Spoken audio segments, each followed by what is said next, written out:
Good morning, dear students. I'm your English teacher. Today we are going to read the remaining part of 8th lesson. The lesson name is A Devoted Disciple.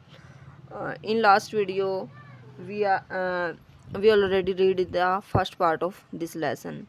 This is a story about Eklavya and his guru गुरु द्रोणाचार्य। तो हमने जैसे read किया था पहले कि ये वो उनके पास जाता है, लेकिन वो इसको अपना शिष्य मानने से मना कर देते हैं। तो फिर अपने आप ही एक स्टैचू बना के और वहाँ से ये प्रैक्टिस करना स्टार्ट कर देते हैं। आगे नेक्स्ट एक अदर इंसिडेंट आता है, उसके बारे में हम अभी रीड कर रहे हैं।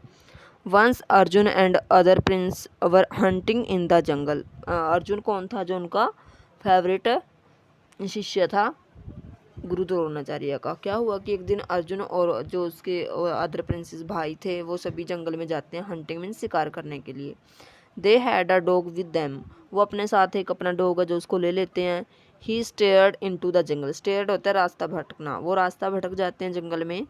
And reached where Eklavya was practising. तो और वहाँ पे चले जाते हैं जहाँ पे ये एकलव्य जो प्रैक्टिस कर रहा था अपने गुरु के साथ, यानी कि वो स्टैचू के साथ है। His barking disturb him. तो क्या होता है कि वहाँ पे जो उन्होंने अर्जुन ने अपने साथ डॉग लिया था वो वहाँ पे बार्किंग कर रहा था, भौंक रहा था, तो ये चीज़ उसको एकलव्य को डिस्टर्ब करती थी। The next moment he shot 7 arrows which filled the dogs mouth without hurting it. तो एकलव्य ने क्या किया कि इसकी आवाज़ को साइलेंट करने के लिए 7 एरोज यानी कि 7 तीर लगाए और वो सीधे किस डॉग के माउथ में गए। उसको कोई और हार्ट नहीं हुआ। The barking stopped. इससे क्या हुआ कि वो जो भौंक रहा था वो स्टॉप्ड हो गया।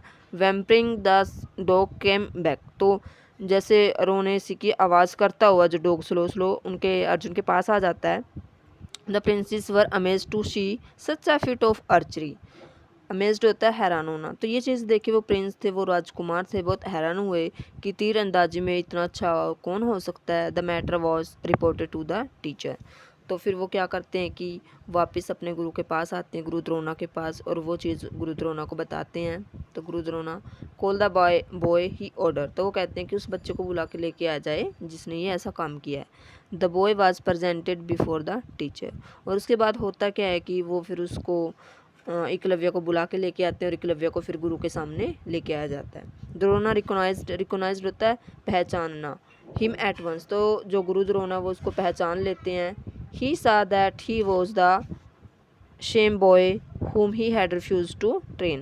तो गुरु द्रोणा बोलते हैं, देखते हैं उसको ये कि ये तो वही बच्चा है जिसको मैंने ट्रेनिंग देने से रिफ्यूज कर दिया था, मना कर दिया था।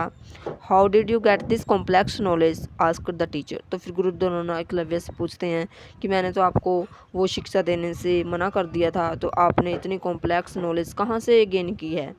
Sir I learn it before your statue set Eklavya. तो एकलव्य बोलते हैं कि सर मैंने ये सभी आपके स्टैचू से, यानी कि आपने मेरा गुरु बनने से इनकार कर दिया था, लेकिन मैंने क्या किया कि जहाँ पर मैं प्रैक्टिस करता था वहाँ पर आपने एक क्ले से आपकी जो है स्टैचू आपकी मूर्ति बना ली और आपको गुरु मान के वहाँ से मैंने ये शिक्षा ली है। देन यू ओ मी गुरु दक्षिणा ओ मीन्स फीस। तो कहते हैं कि तो ठीक है, फिर अब आपको मेरी फ़ीस देनी होगी, जैसे हम गुरु दक्षिणा देते हैं। जो गुरु द्रोण है वो एकलव्य से बोलती हैं, please order me said the student. तो स्टूडेंट कहता है हाँ मैंने आपको गुरु मानना है तो गुरु दक्षिणा तो मेरे को देनी पड़ेगी। तो ठीक है आप मेरे को ऑर्डर दे दो, मैं वही चीज़ आपको दे देता हूँ। Give me thumb of your right hand. Thumb होता है अंगूठा। तो गुरु ने इसको बोला कि आप ऐसा करो, राइट हैंड का जिससे वो तीर चलाता था, जिस हैंड से, उसी हैंड का मेरे को थंब चाहिए। Eklavya without hesitation. हेजिटेशन होता है हिचकिचाहट। Cut and offered him his thumb. तो बिना हिचकिचाहट के, बिना कुछ सोचे एकलव्य ने क्या किया कि अपनी गुरु दक्षिणा के लिए अपना अंगूठा जो थंबा वो कट किया राइट हैंड का और वो गुरु द्रोणा को दे दिया। सच was the immortal devotion and faith of the student in this his teacher. तो इस स्टोरी से हमें पता लगता है कि एक शिष्य की सच्ची गुरु दक्षिणा होती है, वो बिना किसी भी चीज़ से इतना निष्ठावान था अपने गुरु के प्रति कि उसने बिना कुछ किए और अपने गुरु पे फेथ करते हुए अपनी गुरु दक्षिणा में अपने राइट हैंड का थंब जो दे दिया। So now our lesson is completed. I hope you will understand this lesson properly. So thanks and have a nice day.